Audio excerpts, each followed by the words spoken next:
Hello friends, असं म्हणतात pregnancy असेल तर 3 महिने कोणाला सांगायचं नसतं. आणि का सांगायचं नसतं मला नाही माहिती, याचं मागचं कारण तुम्हाला माहिती असेल तर मला कमेंट करून नक्की सांगा. थंबनेलवर मी एक कमेंट लावली आहे, त्या ताईचं असं म्हणणं होतं की हिची पण मैत्रीण प्रेग्नेंट होती आणि तिने आजारी असल्याचं नाटक केलं, त्यानंतर तिने प्रेग्नेंट आहे सांगितलं आणि असं करून यूट्यूबवर व्ह्यू मिळवले आणि आता ही पण तेच करत आहे. तर ताई, मला एकतरी माझा असा व्हिडिओ दाखवा ज्याच्यामध्ये मी बोलली असेल की मी प्रेग्नेंट आहे. आणि त्यानंतर काल इंस्टाग्रामला एका ताईची अशी पण DM आली होती की करिश्मा 3 महिने झाले असतील तर काही हरकत नाही आहे, सांगू शकते. तर हा 3 महिन्याच्या विषयी काय आहे मला नाही माहिती, पण इथं गोष्ट 3 महिन्याच्या वरची किंवा 3 महिन्याची नाही आहे. तुम्हाला पुढचा विषय मी सांगतेच. तर चला सुरुवात करूया आजच्या. तर हॅलो फ्रेंड्स, नमस्कार, स्वागत आहे तुमचं करिश्मा लाईफस्टाईल या यूट्यूब चॅनलवरती. तर कशा आहात सगळे, मजेत ना? आय होप तुम्ही मस्त आणि मजेत असणार आहे. तर मस्त राहा, स्वस्त राहा आणि माझे व्हिडिओ बघत राहा. आणि फ्रेंड्स, आयुष्य हे एकदाच आहे, म्हणून मन मारून नाही तर मन भरून जगा. तर चला मग आजच्या व्हिडिओला सुरुवात करूया. त्या अगोदर तुम्ही चॅनलवर नवीन असाल तर चॅनलला सबस्क्राईब करून घ्या, सोबतच बेल आयकॉन सुद्धा प्रेस करा, जेणेकरून माझा येणारा प्रत्येक व्हिडिओ हा सर्वात अगोदर तुम्हाला दिसत जाईल. तर विषय झाला असा की तुम्हाला सगळ्यांना मला माहिती आहे की तुम्हाला असं वाटत असेल की करिश्मा कधी बोलते, कधी गुड न्यूज देते, कधी चांगलं सांगते. त्याच्यामध्ये भरपूर चाहते पण आहेत. पण तुम्हाला सांगू का, प्रत्येक व्हिडिओ बघणाऱ्या चाहत्यांमध्ये सगळे चाहतेच नसतात, त्याच्यामध्ये काही विरोधक पण असतात. म्हणजे त्यांना असं वाटतं की आपलं कधीच चांगलं होऊ नये. त्यामुळे व्हिडिओ बनवताना आणि त्या व्हिडिओमध्ये काही गोष्टी बोलताना 100 वेळेस विचार करावा लागतं दोन्ही बाजूंचा, की चाहते पण बघतायत आणि विरोधक पण बघतायत, तर कोणाचे कसे कमेंट येतील आपण असा व्हिडिओ टाकल्यावर. त्यामुळे व्हिडिओ बनवणं एवढं सोपं नाही आहे बरं का मित्रांनो. विचार करून बोलावं लागतं, काय बोलायचं काय नाही, प्रत्येक गोष्टीचा त्याचा नंतर काय परिणाम होईल ह्या सगळ्या गोष्टीचा विचार करून व्हिडिओ बनावा लागतो. त्यामुळे प्रत्येक गोष्ट योग्य वेळ आल्यावर सांगायचं मला योग्य वाटतं. आता भरपूर जणांचं असं म्हणणं होतं 3 महिने झाले असेल तर सांगायला काही हरकत नाही. कोणी म्हणत होते करिश्मा 3 महिने सांगू नको वगैरे वगैरे. तर ह्या 3 महिन्याचा काय विषय मला नाही माहिती, पण मला काही गोष्टी आता माझ्या मनातल्या क्लिअर करायच्या आहे. म्हणजे मला असं वाटतं की पुढचा व्यक्ती जर 100 वेळेस बोलत असेल तर आपण एकदा तर बोललं पाहिजे ना. हे बघा, कोणी कोणाला कमी नसतं, प्रत्येकाला आपल्या आपल्या पद्धतीने उत्तर देता येतं. पण आपल्याला काय वाटतं ना, भांडण नको, म्हणून आपण काय विचार करतो की त्या चिखलात दगड मारला तर ते चिखल आपल्या अंगावर उडेल, त्यामुळे आपण ते लक्ष देत नाही, इग्नोर करतो. पण पुढच्याला काय वाटतं, घाबरलं. मग ज्यावेळेस त्याला तसं वाटतं ना, तर मग आपल्यालाही वाटतं की हा 100 वेळेस बोलतो, आपण एकदा तरी बोलावं ना. म्हणून मी बोलत होती किंवा म्हणून मी कोणाला उत्तर देत होती. तर आता विषय झाला असा, आज माझ्यासाठी एकतर खूप आनंदाची पण गोष्ट आहे आणि दुःखाची पण. आता दुःखाची गोष्ट मी आधी सांगते तुम्हाला, त्यानंतर आपण आनंदाचा आनंद म्हणू. दुःखाची गोष्ट अशी आहे, म्हणजे ते दुःखाची म्हणता नाही येणार, तुम्ही तुमच्या हिशोबाने घ्या. मला तर दुःखाची वाटते, कारण आदिती ताईचा विषय आहे. आदिती ताई एवढ्या 4 वर्षात मला असं कधी बोलली नव्हती. कालचा तिचा शब्द, म्हणजे काल जो फोन करून मला बोललेली, एवढं माझ्या मनाला टोचलेलं आहे ना ते, की तुला तुझ्या बहिणीला गमवायचं असेल तर तू इथून पुढं व्हिडिओ बनवून दाखव, मग मी आहे ना, तू आहे. म्हणजे या पद्धतीने तुला जर बहिणीला गमवायचं असेल किंवा इथून पुढं मी तुझ्याशी बोलणार नाही, म्हणजे बऱ्याच गोष्टी, बरीच चर्चा झाली आणि त्यानंतर तिने मला तसं बोलली. त्यानंतर माझं एवढं असं मन दुखलं, एवढं वाईट वाटलं ना मला. म्हणलं 4 वर्षात आधी ताईने मला असं काही बोलली नाही. तिला माहिती आहे पुढचा व्यक्ती जेव्हा बडबड करतो तर मी एकदा तरी उत्तर देते, मग त्या गोष्टीचा ही का असं बोलायला लागली.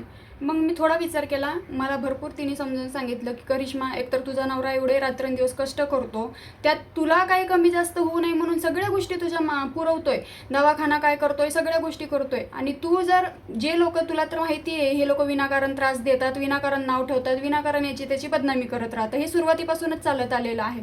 जसे यूट्यूबवर, सोशल मीडियावर, यूट्यूबवरच नाही, प्रत्येक सोशल मीडियावर येणाऱ्या, एक मिनिट, फोन आला. तर सॉरी, मध्येच फोन आला होता, इम्पॉर्टंट होता म्हणून उचलला. तर विषय होता इंस्टाग्रामचा. आता तुम्हाला माहिती आहे माझी इंस्टा ID इंडियामध्ये दिसत नाही आहे. काय विषय झाला, माझ्याकडे दिसते पण मी त्याच्यावर व्हिडिओ अपलोड करू शकत नाही आहे. ते प्रॉब्लेम सॉल्व करायचं तर चालूच आहे माझं, जाऊ द्या, झाली नाही तर नाही. त्याच्यासाठी मी दुसरी ID तर ओपन केलेली आहे, त्याची लिंक पण मी बायोमध्ये दिलेली आहे, तिथून जाऊन तुम्ही मला इंस्टाग्रामला फॉलो करू शकता. तर विषय असा झाला. मग आधी ती ताई मला बडबड करायला लागली, तुझा नवरा एवढा करतोय तुझ्यासाठी, एवढे पैसे घालवतोय, तुला जर काही करता कमी जास्त झालं, हे लोक नेहमीच भुकत असतात, तुला माहिती आहे. मग तुला जर काही कमी जास्त झालं तर ते कोणत्या भावात पडेल. त्यापेक्षा तुला जर डॉक्टरनी खरं आराम करायला सांगितलेलं आहे, तुझं ऑपरेशन झालं आहे, मग तू शांत राहा, आराम कर, तुला बोलायला नाही सांगितलं. म्हणजे एवढी बडबड केली तिने माझ्या मागे की तिचं योग्य वाटलं मला बोलणं बरं का. पण थोड्या गोष्टी अशा खटकल्या की इथून पुढं जर तू रिप्लाय दिला कोणाला व्हिडिओ बनवून किंवा वाईट कमेंटला त्या वाईट कमेंटवर उत्तर वगैरे दिलं तर मी मला विसरून जा असं बोलली. म्हणजे बहीण आहे विसरून जा या टाईप ती बोलली ना. मला एकदम म्हणजे तुरंत त्या टायमिंगला रडायला आलं. पण मी तिला दाखवून दिलं नाही की मला दुखलं असं वाटलं. मला एकदम मनातून खूप फील झालं, खूप हर्ट झालं. एवढं हर्ट झालं ना तुम्हाला सांगते मित्रांनो. आजपर्यंत भरपूर लोकांनी मला सपोर्ट केला, त्यामध्ये माधुरीताई पण आहेत. भरपूर काही केलं आहे माधुरीताईंनी पण माझ्यासाठी. लक्ष्मणदादा पण आहेत आणि माझ्या मिस्टरांचे तो उपकार आहेतच, तो विषय वेगळा आहे. पण मला आदितीताईने जो सपोर्ट केला आहे ना, मला नाही वाटत की आदितीताई नसती समजा तर माहीत नाही माझ्या लाईफचं काय झालं असतं. तिने एवढा सपोर्ट केलेला आहे. आता एका ताईची कमेंट आली होती की मग अशी मी व्हिडिओ टाकला तर त्यांचं म्हणणं असं होतं की ज्यावेळेस तुझं मागच्या वेळेस जे भांडणं चालू होते त्यामध्ये आदितीताई नव्हती किंवा तिने त्यावेळेस सपोर्ट तोडला होता. आता तुझं चांगलं झालं म्हणून ती परत आली. तर तुम्हाला सांगते ताई असं काही नाही. मी पर्सनली पण रिप्लाय दिला आहे. पण हा प्रश्न अनेकांना पडत असेल असं मला वाटतं, त्यामुळे मी या प्रश्नाचं पण उत्तर देते तुम्हाला. ज्यावेळेस मला मागच्या वेळेस एवढा त्रास झाला ना त्यावेळेस आदितीताई कुठंच गेली नव्हती ना. तिने मला सपोर्ट सोडला ना काही ना तिने मला एकटं सोडलं. फक्त एवढंच आहे की आम्ही लांब लांब राहायला होतो, पण ती मला यायची, भेटायची, बोलायची, फोनवर धीर द्यायची, समजावून सांगायची, भरपूर काळजी करायची, जेवण वगैरे. तुम्हाला मी काय सांगू, जास्त मी डिपमध्ये नाही सांगू शकत, पण ती होती त्यावेळेस. तिने माझी साथ जेव्हापासून 2022 पासून आमची मैत्री झाली ना तेव्हापासून कधीच आजपर्यंत तिने माझी साथ सोडलेली नाही. भले मी होऊन तिला भांडली पण ती मला कधीच भांडली नाही. तिने नेहमी मोठ्या बहिणीसारखं मला समजून घेतलेलं आहे, जीव लावलेला आहे. माझा राग जरी आला ना तरी वाकडा तोंड करून बसेल पण भेटलेली आहे मला. म्हणजे ती तिच्या ठिकाणी योग्य आहे. एक सख्खी बहीण पण आपल्या सख्ख्या बहिणीसाठी एवढं करत नाही. ती तर बिचारी मानलेली बहीण, तिच्यावर मी काय अधिकार गाजवू आणि तिच्याकडून काय अपेक्षा करू. तरीसुद्धा ती अजूनही भरपूर काय करते माझ्यासाठी. लग्नात आली हीच खूप मोठी गोष्ट आहे. कोणी खरं सांगायचं ना, कोणी कोणाच्या मॅटरमध्ये पडत नाही. पण तरी ती आली बिचारी. तिचाही संसार आहे, घरदार आहे. मागच्या वेळेस एवढ्या सगळ्या गोष्टी झाल्या होत्या, मग तिलाही बदनाम करत होते जसं आता करत आहेत. जो व्यक्ती माझ्या सानिध्यात आला ना त्याला बदनामच करायचं बघतात लोक. त्यामुळे मला असं वाटतं की मला त्रास झालेला चालेल, मी उत्तर देऊ शकते लोकांना. पण त्या बिचाऱ्यांनी काय केलं, जे माझ्या कॉन्टॅक्टमध्ये आहेत किंवा माझ्याशी मैत्री करतात. आता आदितीताई झाली, तिने बिचारीने कोणाचं काय बिघडवलं तरी तिला वाईट बोलते. ते लक्ष्मीताई, तिने कोणाचं काय बिघडवलं तिला तिच्या नवऱ्याला बोलण्यात आलं. आता मग मला एक गोष्ट सांगा, जर माझ्यामुळे दुसऱ्याला त्रास होत असेल तर मी का त्यांच्याशी असं सोशल मीडियावर दाखवू की माझी मैत्री आहे. मागे आहे ना लपून माझी मैत्री भरपूर आहे. मला भरपूर लेडीज कॉन्टॅक्टमध्ये आहेत माझ्या. पण मी प्रत्येकाला सोशल मीडियावर आणून दाखवू शकत नाही, कारण माझ्यामुळे कोणाला त्रास नको म्हणून. हां, माझ्याकडून होतंय ना तेवढं मी सपोर्ट करते त्यांना. ही सेटिंग अशी, हे असं करा, ते तसं करा. मी भरपूर काही सांगते. माझ्यामुळं मी असे भरपूर कमेंट करणारे पण आहेत. त्यांनी सांगावं मला इथं कमेंट करून की त्यांचे कमेंट मार्फत सुद्धा मी 2-3 जणांचे चॅनल मॉनिटाईज करून दिले. नुसतं कमेंट केलं की करिश्माताई मला असं ऑप्शन आलं आहे, आता मी इथून पुढं काय करू. त्यांना मी कमेंटमध्ये रिप्लाय देऊन त्यांचे चॅनल मॉनिटाईज केले. काही इंस्टाला मला DM केली, मी काही त्यांना हेल्प केली, काही लोकांना चॅनल काढून दिले. म्हणजे मी भरपूर जणांची मदत केलेली आहे. पण मी कुठंही कधीही दिखावा केला नाही की मी माझ्यामुळे याचं चांगलं झालं, मी याला असं सल्ला दिला, माझ्यामुळे याचा संसार वाचला, माझ्यामुळे याचं चांगलं झालं, मी कधीच बोलून दाखवलं नाही. तरीसुद्धा लोक मला विनाकारण त्रास देत असतील तर मग मी एकदा तरी बोलू शकते ना. मग मी बोलली की करिश्मा तू कोणाला उत्तर नको देऊ, असं मला बोललं जातं. तर ठीक आहे, आदितीताईंनी जे सांगितलं आहे मला, मी ते ऐकलं पण आणि मान पण ठेवते तिचा. आणि तिचाच मान काय, मला यांचा पण विचार येतो की हे एवढे रात्रंदिवस कष्ट करतात माझ्यासाठी, दवाखान्यात पैसे घालतात. तर मी जर हायपर झाली ना, मला जास्त असं लई चिडचिड झाली ना, पुढचा व्यक्ती एवढा खोटं बोलतोय की त्याची काही हद्दच नाही. मग आपण एकदा तरी खरं काय आहे ते सांगायचं काम आहे ना. म्हणून मग मी चिडचिड करते, मग मी त्याच्यावर उत्तर देण्याचा प्रयत्न करते आणि मग मला त्रास होतो. आणि मग मला त्रास झाला की त्या दवाखान्यामध्ये जाऊन ॲडमिट व्हावं लागतं. त्याच्यामध्ये माझ्या नवऱ्याचेच पैसे जातात ना, त्यापेक्षा काही नाही बोललेलं बरं आहे. म्हणजे काल एकतर मला आदितीताईंनी समजून सांगितलं, आज सकाळी पण लक्ष्मीताईचा फोन चालू होता, त्यांनी पण मला भरपूर समजून सांगितलं की करिश्मा तू सगळं कर, पण एकदा व्यवस्थित बरी हो. एकदा याच्यातून तू बरी झाली ना मग नंतर तुला काय बोलायचं बोल, पण प्लीज आता तू काही करू नको. म्हणून मला तरी वाटते की हे माघार घेणं, शांत बसणं यातच आपली भलाई आहे. कारण याच्यानी फायदा पुढच्याचा होतो. ते लोक व्हिडिओ बनवतात, फालतू बदनामी करतात, नावं ठेवतात, नको ते कृत्य करतात, नको ते माझ्या नवऱ्याने तर काही केलं नाही बिचारत, त्याला पण नावं ठेवले, एवढं सगळं करतात. मग याच्यामध्ये फायदा त्यांचा होतो, त्यांना व्ह्यू मिळतात, डॉलर मिळतात. माझं काय, माझं तर नुकसानच आहे. माझी तर अशी बदनामी करायला लागले, तशी माझी बदनामी करायला लागले. बरं माझ्या नवऱ्याने तर काही केलं तर नाही, त्यांची पण बदनामी करायला लागले. मग याच्यामध्ये स्वतःचं नुकसान होत असेल तर काय अर्थ आहे या लोकांना उत्तर देण्यामध्ये. बरं पुढचे व्यक्ती जर समजदार राहिले असते की हा बाबा आपण जे पुढच्या व्यक्तीला विचारतोय त्याच्याबद्दल त्यांनी काहीतरी उत्तर दिलं असतं ना, आपण तो विचारतोय त्याच्याबद्दल आपण काहीतरी उत्तर दिलं असतं तर त्याला समजदारी म्हणते. पण अशा ह्या बिनबुडाच्या भांडणाला काहीतरी अर्थ आहे का बरं? त्याच्याने एकतर तुम्हालाही त्रास होतच असं ना, ऑब्वियसली तुम्हालाही काय हाऊस नसेल दुसऱ्यासोबत भांडायची. पण जे दुसरे असे मध्यस्थी येणारे आहेत ना, तिसरे, त्यांचं काही याच्यामध्ये खेळच नाही आहे, मेळच नाही आहे काहीच. त्या लोकांनी का स्वतःला त्रास करून घ्यायचं असं मला वाटतं. ते बी माझ्या कारण का त्रास करून घेत आहे. माझं मी बघीन ना बाबा, काय आहे काय नाही आहे, चांगलं असू वाईट असू. तर शॉर्टकटमध्ये मला हा व्हिडिओ जास्त काही लॉंग बनवायचा नाही आहे. शॉर्टकटमध्ये मी एवढंच सांगेन, एकतर या गोष्टीचं मला आदितीताईचं वाईट वाटलं होतं, पण तीही तिच्या ठिकाणी योग्य आहे. तिने व्यवस्थित मला समजून सांगितलं. इवन मला माधुरीताईने पण फोन करून समजून सांगितलं की करिश्मा शांत राहा, तुझ्या आरामाचे दिवस आहे, तू आराम कर. अजून तर मी सोशल मीडियावर काही बोलली नव्हती. मग मित्रांनो, मला एक गोष्ट सांगा तुम्ही, मी तर सोशल मीडियावर अजून काहीच विषय घेतला नाही प्रेग्नेन्सीचा, का मी प्रेग्नेंट आहे, का मला महिना आहे, का टाका टाकला आहे, का ऑपरेशन, म्हणजे काहीसुद्धा मी सांगितलेलं नाही आहे. तरीसुद्धा त्याच्यामध्ये लोकांनी असे व्हिडिओ बनवलेत की हिचं टाकाच तुटू दे, हिचं ऑपरेशनच झालं, काय टाक्याचं ऑपरेशन झालं आहे, टाका तुटू दे, ते बाळ पडू दे. मग किती तुम्ही लेडीज असून एका लेडीजबद्दल जर असे बोलत असाल तर मग पुढचा व्यक्ती किती ऐकून घेणार आहे? ते पण कारण नसताना मी तुम्हाला बोलली का मरू दे, वाटोळं होऊ दे, सत्यानाश होऊ दे, तुमचं किडे पडू दे, काहीतरी मी बोलली का तुम्हाला वाईट? मी होऊन आली का? ज्यावेळेस तुम्ही लोक बोलता त्यावेळेस जेव्हा मी उत्तर देते त्यावेळेस तुम्हाला वाईट वाटतं. मग मी काहीच बोलू नको अशी अपेक्षा आहे का तुम्हाला? मला हेच कळत नाही की सोशल मीडियावर लोक भांडणं का करतात. प्रत्येकाला आपला आपला टॉपिक आहे. छान छान व्हिडिओ बनवा ना, प्रेक्षकांचे छान छान तुम्ही मनोरंजन करा, चांगले व्हिडिओ बनवा, स्वतःच्या लाईफबद्दल सांगा, काहीतरी चांगलं असं दाखवा जेणेकरून त्याच्याला ते बघून त्यांना काहीतरी शिकता येईल किंवा व्हिडिओ बघून निदान आनंद तरी होईल, असं काहीतरी दाखवा. माझे जे सबस्क्रायबर आहेत, माझे जे चाहते आहेत, त्यांना माझे व्हिडिओ बघून आनंद होते, त्यांना चांगलं वाटते की करिश्माने किती दुःख भोगलेले आहेत, आता तिचे सुखाचे दिवस आलेले आहेत, ते बघून त्यांना चांगलं वाटते म्हणून ते मला सपोर्ट करतात, व्हिडिओ बघतात. आणि मी पण हौशीने त्यांच्यासाठी व्हिडिओ काढते की चला ते आपल्यामुळे त्यांच्याही चेहऱ्यावर स्माईल येते आणि आपलाही आनंद व्यक्त होतो, त्यामुळे मी व्हिडिओ काढते. मला गरज नाही आहे व्हिडिओची. तरी मिस्टर मला बोलत राहतात की काय गरज आहे, तुला कशाची कमी आहे, काय पाहिजे मला सांग, का तू व्हिडिओ काढून स्वतःला त्रास करून घेते? बरं, तुला व्हिडिओ काढायची असेल तर काढ, पण स्वतःला त्रास नको ना करून घेऊ, कारण तुला त्रास झाला तर मला त्रास होतो. मग हे सगळं करून दवाखान्यात आपल्याला पैसे भरावे लागतात. त्यामुळे मग मी एकच ठरवलेलं आहे, आदितीताईंनी सांगितलं, लक्ष्मीताईंनी सांगितलं आहे, माधुरीताईंनी पण भरपूर मला समजून सांगितलं आहे की जाऊ दे, या लोकांना उत्तर देण्यात काही अर्थ नाही आहे. त्यामुळे मी हा विषय इथं स्टॉप करत आहे. ना मला कोणाच्या भांडणात पडायचं, ना मला कोणाला उत्तरं द्यायचे.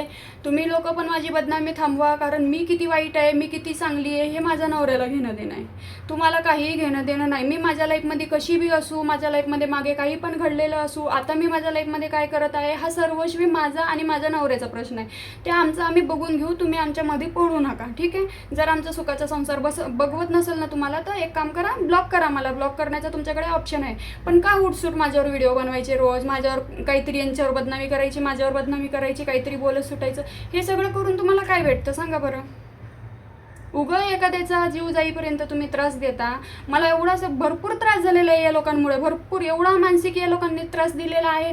त्यामध्ये दवाखान्यामध्ये या लोकांच्या कारणामुळे दवाखान्यामध्ये भरपूर पैसे गेलेले आहेत आमचे. मग तरीसुद्धा आता मला असं वाटतं की बस झालं, आता इथं तरी थांबवायला पाहिजे. मी तर माझ्या बाजूने थांबवत आहे. तुम्हाला जर वाटत असेल थांबवायचं तर थांबवा, अन्यथा तुमचा विषय आहे तो, तुम्ही काय करणार. माझं काम होतं समजून सांगायचं, मी समजून सांगितलं. तुमची माझी दुश्मनी नाही, मी तुम्हाला ओळखत नाही, मला तुमच्याशी घेणं देणं नाही. तुम्ही तुमच्या लाईफमध्ये तिकडं काही का करू ना, मला काडी मात्र फरक पडत नाही. मी माझ्या लाईफमध्ये आनंदी आहे, बस एवढंच माझ्यासाठी बस आहे.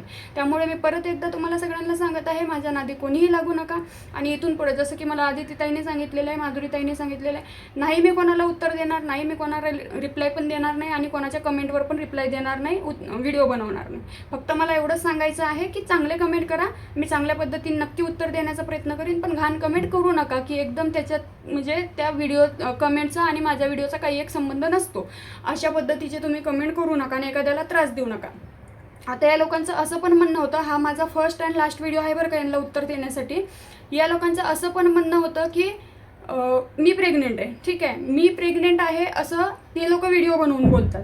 मी तर अजून सोशल मीडियावर कुठेही बोलली नाही. बरं चला ठीक आहे, मी एक प्रकारे तुमचं मान्य करते. जर मी प्रेग्नेंट असेल तर तुम्हाला एवढं तर माहिती आहे ना की एका प्रेग्नेंट बाईला सापाने जरी बघितलं तर तो साप आंधळा होतो, एवढं तर माहिती आहे ना तुम्हाला.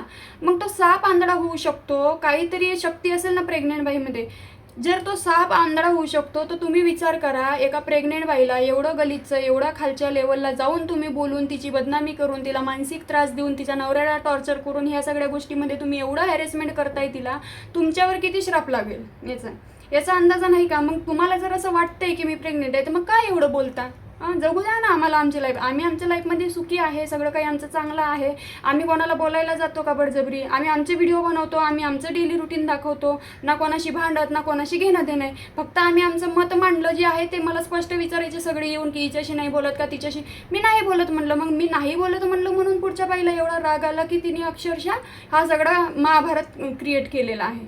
बाई थांब, बस झालं. माझ्या नावावर भरपूर तू पुढे गेलेली आहेस, अजून तुला हे सगळं करून काही भेटणार नाही. स्वतःची आता इज्जत कमव, स्वतःचं तोंड दाखव, स्वतःसाठी काहीतरी कर आणि खूप पुढे जा. मी तर म्हणते माझ्या पुढे जा, पण माझ्या मार्गात आडवी येऊ नको. मी माझ्या आयुष्यात खूप सुखी आहे. तू तुझ्या आयुष्याचं बघ. दुसऱ्याच्या आयुष्याचा बाजार मांडून तुला काहीही भेटणार नाहीये. तू तुझ्याबद्दल काहीतरी जगाला दाखव आणि सांग, जसं मी सांगितलेलं आहे. ठीक आहे. तर हा माझा फर्स्ट अँड लास्ट व्हिडिओ आहे या लोकांना उत्तर देण्यासाठी. मी इथून पुढं कोणालाही उत्तर देणार नाही आहे. आणि चला आता तुम्हाला गुड न्यूज सांगते. गुड न्यूज अशी, आणि अजून एक गुड न्यूजचा हा पण विषय. गुड न्यूज म्हणजे प्रेग्नेन्सी. तर प्रेग्नेन्सीबद्दल एवढंच सांगणार मी की माहीत नाही असं का बोलतात, 3 महिने झाल्याशिवाय आपण कोणाला सांगायचं नसतं. तर फक्त मी माझ्या अनुभवातून शिकत आली. ज्या ज्या गोष्टी माझ्यासोबत घडल्या की एखादी अशी गोष्ट असते जी पूर्ण झालेली नसते आणि तरी मी आनंदाच्या भरात सांगते की नाही असं असं मी करणार आहे, असं असं होणार आहे, तर ती गोष्ट माझी कधीच पूर्ण झालेली नाही आहे. त्यापेक्षा मी ठरवले की इथून पुढं आपण ती गोष्ट पूर्ण झाल्यावरच बोलायची. तर राहिली गोष्ट प्रेग्नेन्सीबद्दल. आता तुम्हाला जे समजायचं आहे, बाकी माझे चाहते आहेत, माझी पण खूप इच्छा आहे की माझे चाहते आहेत, वाट बघतात, त्यांना बोलावं काहीतरी. पण मी एक ठरवलेलं आहे, मी स्वतःच्या तोंडाने काहीच बोलणार नाही. योग्य वेळच तुम्हाला दाखवून देणार काय हकीकत आहे, काय नाही, कशाचं ऑपरेशन झालं, काय नाही. प्रत्येक गोष्टीचा एक काय म्हणते त्याला, प्रत्येक गोष्टीला उत्तर असतो आणि तो योग्य वेळ आल्यावर तुम्हाला मिळेलच.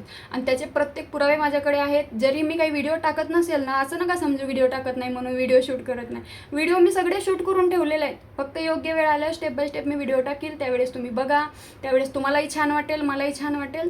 सो मी अजून जास्त काही बोलू शकत नाही. बाकी माझे चाहते, त्यांना वेगळ्या भाषेत वेगळं काही सांगायची गरज नाही आहे. तर प्लीज सगळ्यांनी काळजी घ्या, स्वतःची पण आणि दुसऱ्याची पण, की दुसऱ्याला आपल्यामुळे दुसऱ्याला त्रास होऊ नये. ठीक आहे. आता अजून गुड न्यूज अशी, गुड न्यूज प्रेग्नेन्सीची आता साईडला ठेवा, बाकी माझे चाहते हुशार आहे. गुड न्यूज अशी आहे की इथून पुढं मी ना मला कोणाचे व्हिडिओ बनवायची गरज आहे, ना कोणाला उत्तरं द्यायची गरज आहे, ना कोणाच्या कमेंटवर बोलायची गरज आहे, ना कोणी व्हिडिओ टाकले तर काही फरक पडत नाही. भुकून ते लोक महिनाभर 8 दिवस भुकतील आणि शेवटी ते त्यांचं अस्तित्व कुठंच दाखणार ना, ते जगाला त्यांचा चेहरा दाखवू शकत ना, त्यांचं नाव कुठं असतो. मग आपल्याला काय घेणं देणं आहे? रात्रीची लाईव्ह करून घेऊन डिलीट करतात. अशा लोकांना काहीतरी व्हॅल्यू आहे का? त्यामुळं असल्या लोकांना मी पण व्हॅल्यू देणार नाही आहे. मी पण एक ठरवलेलं आहे, तुमचे कर्म तुम्हाला बघून घेतील. त्यामुळं मला इंटरेस्ट नाही उत्तर देणार. तर इथून पुढं मला एक मेल आलेला आहे. कॉलॅबरेशन वगैरे मी घेणार आहे आणि त्यानंतर मी प्रमोशन वगैरे करणार आहे. इथून पुढं तुम्हाला भरपूर सारे माझे प्रमोशनचे व्हिडिओ येत जातील. तर सगळ्यांनी सपोर्ट करा. लवकरात लवकर मला प्रमोशन वगैरे आले की मी त्याचे व्हिडिओ बनवणार आहे आणि कंटिन्यू मी माझं डेली रुटीन, माझी जे आहे आनंदाची लाईफ, तेच माझं जे काही माझी लग्नानंतरची जर्नी चाललेली आहे, मिस्टरांसोबतचे व्हिडिओ, माझे व्हिडिओ, माझ्या मुलाचे व्हिडिओ, आम्ही फॅमिलीचेच व्हिडिओ दाखवणार. तुम्ही सजेस्ट करू शकता अजून तुम्हाला कसे व्हिडिओ बघायला आवडतील. फक्त हे मी माझ्या चाहत्यांसाठी बोलते बरं का. आणि प्लीज रिक्वेस्ट आहे, हेटर्स लोकांनी दूर राहा. तुमच्या कमेंटनी ना मला 1 रुपयाचा फायदा आहे किंवा तुम्ही कमेंट मला केल्याने तुम्हाला पैसे भेटत नाही. त्यामुळं तुम्ही कमेंटच करू नका, ब्लॉक करा मला, माझे व्हिडिओ पण बघू नका. मी तर म्हणते फक्त 1000 लोकांनी माझे व्हिडिओ बघितले ना तरी मला चालेल, पण उगं नको ते 10,000 काहीच कामाचे नाही. ठीक आहे. मला पेमेंट आला नाही आला मला चालते, यूट्यूबवरून पेमेंट आला नाही आला तरी चालते. इथून पुढं मी माझ्या प्रमोशनवर, मला प्रमोशन पण येतात. प्रमोशन मी घेत नव्हती इतके दिवस. मी इथून पुढं प्रमोशनवर फोकस करणार आहे. ज्यांना व्हिडिओ आवडतील ते बघतील. प्लीज रिक्वेस्ट आहे, अजूनही परत एकदा सांगते, कोणीही कोणाला वाईट बोलू नका. मीही तुम्हाला वाईट बोलत नाही, तुम्ही मला वाईट बोलू नका. हे सगळा विषय इथं थांबवा. मला काहीसुद्धा इंटरेस्ट नाही आहे. कारण माझी जर लाईफ एवढी सगळी चांगली चालली असेल तर मला काय गरज पडली दुसऱ्याच्या लाईफमध्ये डोकवायची, बरोबर ना? तर चला, व्हिडिओ कसा वाटला मला नक्कीच सांगा. आणि बाकी राहिली गोष्ट, सगळ्यांना एवढंच सांगणार, हिंटमध्ये जाता जाता मला जास्त बोलायचंच नाही, हा विषयच घ्यायचा नाही. मला अनुभव आलेले आहेत त्याच्यामुळे मी गप आहे, नाही तर मी केव्हाच. आणि हां, महत्त्वाचं तर राहिलंच, मी विसरलीच. मी थंबनेल बनवला, त्या थंबनेलवर एक कमेंट लावलेली आहे. त्या ताईचं असं म्हणणं होतं, त्या ताईचं उत्तरच नाही दिलं मी बघा. तिचं असं म्हणणं होतं, हिची एक मैत्रीण होती, ती आजारी होती, मग नंतर ती प्रेग्नेंट निघाली, मग ही पण व्ह्यू मिळवते. तुम्हाला एक गोष्ट सांगू का, मला जर व्ह्यू मिळवायची असते ना प्रेग्नेन्सी या विषयावर, तर तुम्हाला सांगते मयंकच्या वेळेसच मी हे यूट्यूब चॅनल क्रिएट केला असतं आणि किती व्ह्यू मिळवली असते आणि सगळ्यांच्या पुढं असती, आज मिलियनमध्ये आयडी असती माझी. पण मी तसं काही केलं नाही, कारण मयंकच्या वेळेस बापरे, तुम्हाला सांगते, मी म्हणत नाही की जगातली मी एकमेव अशी व्यक्ती आहे, सगळ्या काही गोष्टी फक्त मी हँडल केलेल्या आहेत मयंकच्या वेळेस. ते तर मी कुठंच शेअर केलं नाही, कुठंच काही एवढ्या गोष्टी डिपमध्ये सांगितलं नाही. बापरे, अक्षरशः त्यावेळेस माझी प्रेग्नेन्सी एवढी क्रिटिकल होती, एवढा मी त्रास काढला आहे, तरीसुद्धा मी घरातले इवन सगळे कामं करून, बाहेरचे सगळे दळण आण, किराणा आण, भाजीपाला आण, हे आण ते आण, बाहेरचे सुद्धा कामं मला करायला लागायचे, घरातले सुद्धा कामं मला करायला लागायचे. राहायला दुसऱ्या मजल्यावर होती, तिथून रोज खाली कचरा टाकायला जायला लागायचं, दूध आणायला जायला लागायचं, काय काय केलेलं आहे बाबा. आणि डिलेव्हरी नंतरही माझं 12 दिवससुद्धा कंटिन्यू कोणी केलेलं नाही. 3 दिवस मी दवाखान्यात राहिली, 3 दिवसातून घरी आणतात डिलेव्हरी झाल्यानंतर. त्या 3 दिवसानंतरही मी लगेच येऊन कामाला लागली 3 दिवसात. तुम्ही विचार करा मी किती सहन केलं असेल त्यावेळेस. त्यावेळेस जर मी यूट्यूब चॅनल काढला असतं ना, आज मी कुठं असती. पण मला प्रेग्नेन्सी या विषयावर ना मला कोणाकडून व्ह्यू घ्यायचे आहेत, ना मला डॉलरची गरज आहे, ना काही. मला माझी तब्येत महत्त्वाची आहे, माझ्या सगळ्या गोष्टी महत्त्वाच्या आहे, माझा संसार महत्त्वाचा आहे, माझा आनंद महत्त्वाचा आहे, मी सुखी आहे ना, ह्या सगळ्या गोष्टी मला महत्त्वाच्या आहे, ना की मला प्रेग्नेन्सी या विषयावर व्ह्यू घ्यायची आहेत. असं असतं तर मी रोज एक व्हिडिओ बनवला असता, कारण भरपूर जण आता सगळ्यांना माहिती लग्न झालं आहे, आता हे सेकंड चान्स घेणार. मयंकला बहीण नाही तर भाऊ होणारच ना, येणारच ना. तुम्ही म्हणजे एवढ्या खालच्या लेवलला जाऊन विचार करता काय ते व्हिडिओ बनवले बाबा, लग्न झालंय मग नवरा काही करणारच नाही का, या लेवलचे तुम्ही व्हिडिओ बनवता, म्हणजे खरंच तुम्ही बाई म्हणण्याच्या लायकीचे आहात का. एवढंच सांगायचं आहे मला. जेव्हा असेल गुड न्यूज तेव्हा दिसेलच, किंवा डायरेक्ट बाळ झाल्यावर दाखवू आम्ही, तो आमचा प्रश्न आहे की आम्हाला व्हिडिओमध्ये कोणता विषय कव्हर करायचा आहे कोणता नाही. पण प्रेग्नेन्सी या विषयावर मी कधीही व्ह्यू मिळवले नाही, मिळवणार नाही, गरज पण नाही मला. आणि ना मला प्रेग्नेन्सीच काय कोणत्याच विषयावर मला व्ह्यू मिळवायची गरज नाही. मी माझ्या आनंदासाठी आणि तुमच्या माझ्या प्रेक्षकांच्या आनंदासाठी व्हिडिओ काढत असते, ना की व्ह्यू मिळवण्यासाठी आणि डॉलर मिळवण्यासाठी. तुम्हाला सांगते, माझ्या मागच्या महिन्याचा पेमेंट नाही झाला, आणि जो माझा जुना चॅनल आहे ना त्याचा 5 महिने झाले पेमेंट नाही झाला. आत्ता शेवटला पेमेंट झाला 5 महिन्यानंतर. तर तुम्ही विचार करा, मला जर खरंच एवढं इंटरेस्ट असतं सोशल मीडियामध्ये, लग्न झाल्यानंतर माझी लाईफ चांगली झाली हे मला चांगल्या पद्धतीने माहिती आहे, मी सुखात आहे ना, माझा नवरा तर म्हणत नाही ना मला कुठं कमवायला जा. मग असं आहे तर माझ्याकडे 2 चॅनल होते, त्या चॅनलवर या चॅनलवर खूप छान पेमेंट आलता बरं का. माझा पहिला पेमेंट आहे ना, मी अख्ख्या 4 वर्षात, मी जेव्हापासून यूट्यूबर आहे ना, त्या मी कधीच एवढा मोठा पेमेंट घेतला नव्हता. पहिल्यांदा एवढा भारी, एवढा खूप मोठा पेमेंट आला होता या चॅनलवर, नवीन चॅनलवर. पण जे जुनं चॅनल आहे माझं ते पण 80,000चं होतं. मग मी त्याही चॅनलवर लग्नाचे व्हिडिओ टाकले असते, याही चॅनलवर टाकले असते, मग मी किती कमवलं असतं. पण मला हे कमवण्यापेक्षा मी आता आनंदी आहे, ते फक्त माझ्या प्रेक्षकांना दाखवण्यासाठी मी व्हिडिओ काढते, आणि मी माझ्या आनंदासाठी व्हिडिओ काढते, ना की याच्यावरून डॉलर कमवणं किंवा व्ह्यू किती येतात हा माझा हेतू नाही. मी अजूनही एकदा सांगते, ठीक आहे. तर चला, व्ह्यू मिळवायची मला गरज नाही आहे. प्रेग्नेन्सी या विषयावर जर व्ह्यू मिळवायचे असते तर माझे जे चाहते आहेत, माझे जे प्रेक्षक आहेत, त्यांना वेगळ्या भाषेत सांगायची गरज नाही. आतापर्यंत किती व्हिडिओ टाकले असते प्रेग्नेन्सी या विषयावर, लग्न झालं आहे मग सगळे विचारतात ताई गुड न्यूज कधी आहे, गुड न्यूज कधी आहे, मयंकला बहीण नाही तर भाऊ होणार, किती बोलतात. मी तर किती काय काय काय काय व्हिडिओ बनवले असते, त्यावर खोटं नाटक काही व्हिडिओ बनवले असते मी. पण मी असं काहीही केलेलं नाही आहे. मी माझ्या प्रेक्षकांचा विश्वास जिंकलेला आहे. जे आहे ते मी नेहमीच सत्य सांगत असते, आणि जर मी सत्य सांगू शकत नसेल ना तर आपलं तोंड चूक ठेवते, पण उगं नको ते उलट्या गोष्टी बनवून सांगत नाही. मी जे आहे ते सत्य सांगते, ठीक आहे. तर सांगायचं एवढंच, आजपासून तुमचं आमचं ते काय म्हणते ते ती म्हण आहे ना, आम्ही चाललो आमच्या गावा, आमचा रामराम घ्यावा. तुम्ही तुमच्या मार्गाला जावा, आम्ही आमच्या मार्गाला जातो. आम्ही आमच्या मार्गाला खुश आहे, तुम्ही तुमच्या मार्गाला खुश राहा. तुम्ही दुसऱ्याला त्रास देऊ नका, आम्ही तुम्हाला त्रास देत नाही. विषय क्लोज, ठीक आहे. तर आजच्या ठळक बातम्या इथपर्यंतच बाबा. फार वैताग आला आहे असा व्हिडिओ.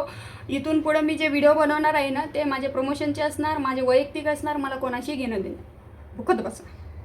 बाय बाय, भेटू आपण नेक्स्ट व्हिडिओमध्ये.